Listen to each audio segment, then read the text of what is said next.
આપણે જોઈએ કે ક્વેરી કઈ રીતે બનાવી શકાય. ક્વેરી વિઝાર્ડ થ્રુ પણ બને, ડિઝાઇન થ્રુ પણ બને.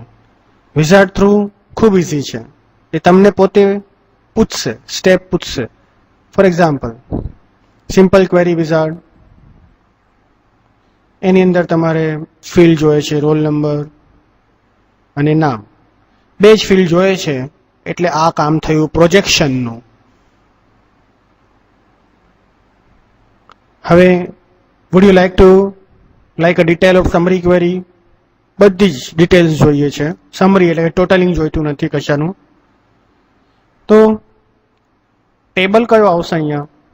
સ્ટુડન્ટ આરઈપી, જે ઓલરેડી મારી પાસે રેડી છે, જેમાં ID, roll number, name, phone number, division, subject, mark, subject 2, subject 3 already available છે. અને જેની ફિલ્ડ્સ મને અહીંયા જોવા પણ મળી હતી, અને જેમાંથી મેં બે જ ફિલ્ડ લીધી, રોલ નંબર અને નામ. અને આગળ જઈએ તો આ ક્વેરીનું નામ આપી શકું. અત્યારે હું આપું છું P simple. P simple, simplest query, wizard through finish કરાવીને તમે જોઈ શકશો કે અહીંયા માત્ર બે જ કોલમ આવ્યા અને પૂરેપૂરા રેકોર્ડ્સ મારી પાસે આવ્યા, 76 રેકોર્ડ્સ, 76. જેનો મતલબ એ થયો કે પ્રોજેક્શન થઈ ગયું છે, પણ સિલેક્શન મેં કરાવ્યું નહોતું એટલે નથી થયું, કારણ કે રેકોર્ડ્સ મારે બધા જોઈતા હતા. ક્વેરીની લાઇનમાં પી સિમ્પલ ક્વેરી પણ અહીંયા એડ થઈ ગઈ. આ ક્વેરીનું આઉટપુટ તમે જોઈ રહ્યા છો. ક્વેરીનું ડિઝાઇન તમારે જો જોવું હોય તો રાઈટ ક્લિક કરીને ડિઝાઇન જોઈ શકો, જેમાં તમે આ રીતે ફિલ્ડ, ટેબલ, શો, ટેબલ તમને દેખાય છે, આ રીતનું તમને જોવા મળે. પણ આ હતું વિઝાર્ડ થ્રુ, બહુ સિમ્પલ હતું. અને હું ડિલીટ કરીને આ જ વસ્તુ હું તમને ડિઝાઇન મોડમાં બતાવીશ કે કઈ રીતે ડિઝાઇન મોડમાં તમે ક્વેરી બનાવી શકો.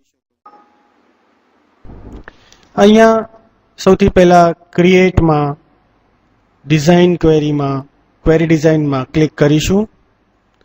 તમને જેમ રિલેશનશિપ માટે પૂછ્યા હતા ટેબલ્સ, શો ટેબલ, આ ડાયલોગ બોક્સ રિલેશનશિપ માટે પણ આવ્યો હતો. ટેબલ વચ્ચે રિલેશનશિપ.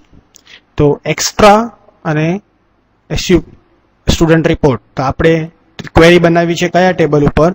આપણને ખબર છે, સ્ટુડન્ટ રિપોર્ટ ઉપર બનાવી છે. સ્ટુડન્ટ રિપોર્ટ લીધા પછી એને બંધ કરી દઈશું. અહીંયાથી કયા ફિલ્ડ જોઈએ છે? રોલ નંબર ડબલ ક્લિક કર્યું, નેમ ડબલ ક્લિક કર્યું, અહીંયા આપણને મળી ગયા. તો ડબલ ક્લિક ન કરો તો અહીંયાથી પણ સિલેક્ટ કરી શકાય. થર્ડ કોલમમાં જઈને સૌથી પહેલા અહીંયા ટેબલ સિલેક્ટ કરવાનો અને પછી એની ફિલ્ડ અહીંયા સિલેક્ટ કરવાની. પણ સિમ્પલ વસ્તુ છે, ડબલ ક્લિક કરો એટલે અહીંયા આવી જાય. અને પછી રન કરવાનું છે, તો આપણે અહીંયા રન કરીશું. તમે જોઈ શકશો રોલ નંબર, નેમ અને ફોન નંબર આ પણ તમને મળી ગયું. એટલે કે આપણી ક્વેરી જે હતી એનું આ આઉટપુટ કહેવાય.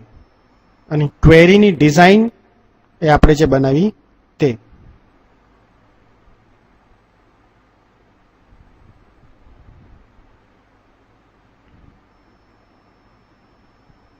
આપણે જોઈએ